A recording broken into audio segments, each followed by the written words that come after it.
answer to all of this is just because there's huge profits that they get. It's really, really cheap energy, and yeah. And we don't even know how cheap it is. No, the energy prices have been kept secret. It's in the contract. And the reason that for example, farmers in Iceland, they are saying, hey, why are we getting the same deals as the industry project? Because they say, no, they make a long-term deals with us.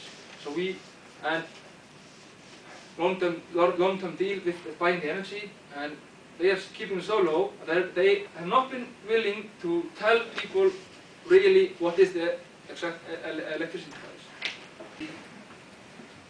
Our experience is that our food and our water comes from the supermarket and a tap, and our life depends on that. So we are ready to defend this system, defend these mechanisms.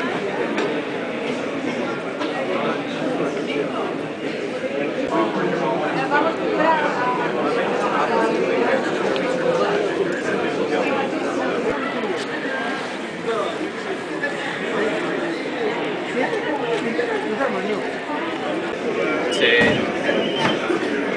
Hay más principios.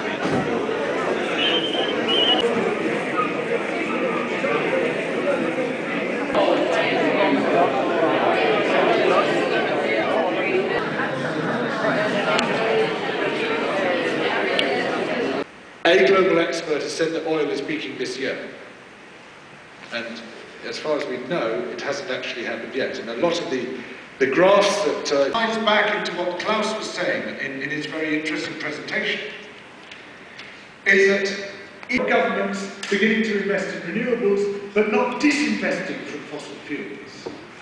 Unless those renewables substitute the fossil fuels rather than supplementing the fossil fuels, they won't solve the problem. It's a bit like saying, well, okay, I ate 2 Big Macs, a chocolate fudge cake and an ice cream today, but I also have a salad, so I must be losing weight.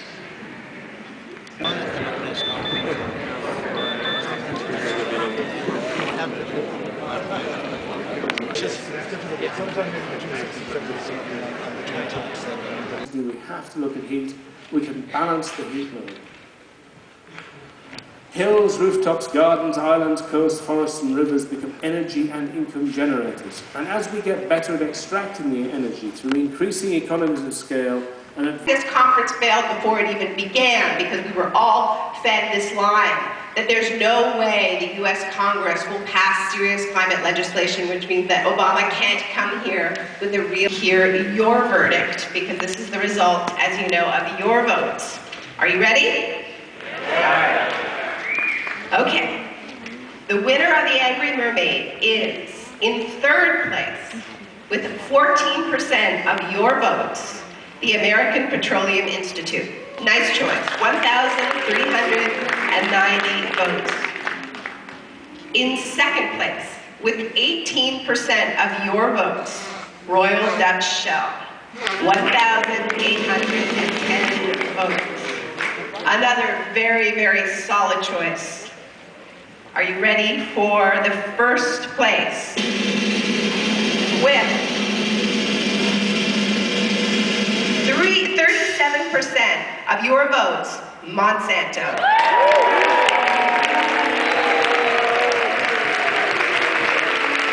We're waiting for Monsanto to come pick up their award.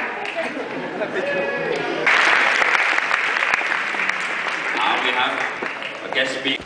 Denominada Movimiento Agrario y Popular, justa para la solución de los problemas climáticos. We are here also to state that we are very different, but we are here we have the moral legitimacy to come with the real proposals, with the truth, and we are able to put forward this real proposal for climate change. Entonces les invitamos también a encontrarnos mañana en la gran marcha.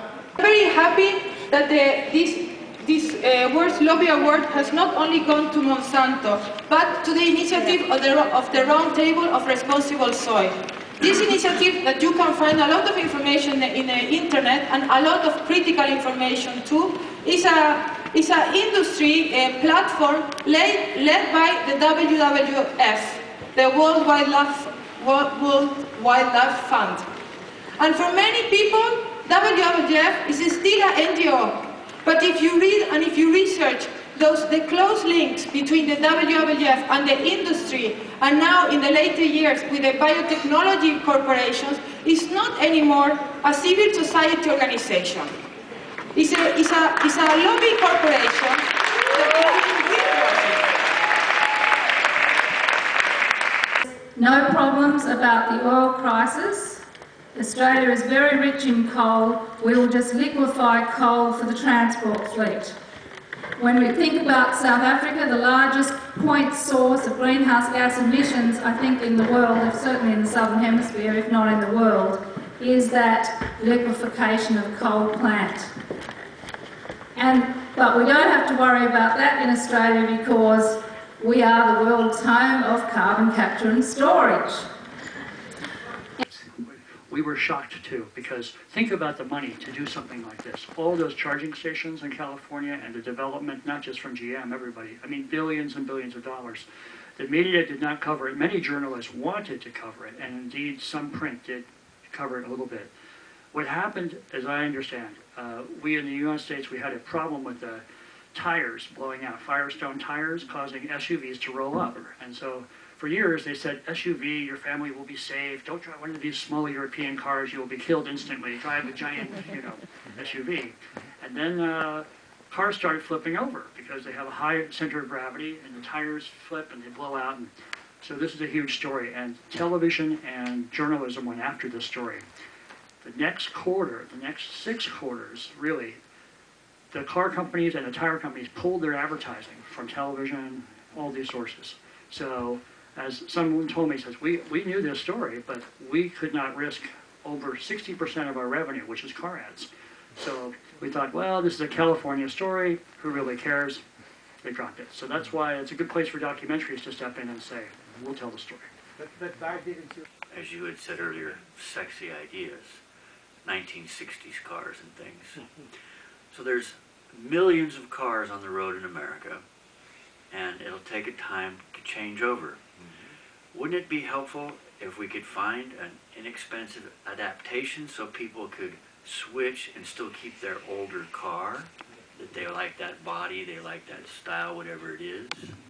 Well, that's an excellent question. The best strategy to do that in the United States and probably around the world on a deployable strategy level is to add a hybrid system to trucks and cars. So you drive in, and now every time you step on the brakes, like with an electric car, it charges your battery, your engine turns off, so you're not wasting exhaust in every intersection. This is a fairly low-cost conversion that could really boost lots of cars.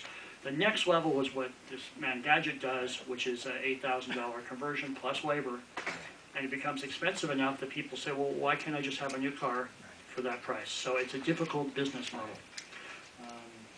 I think we are in our film, we are covering converters, but they have so many challenges because who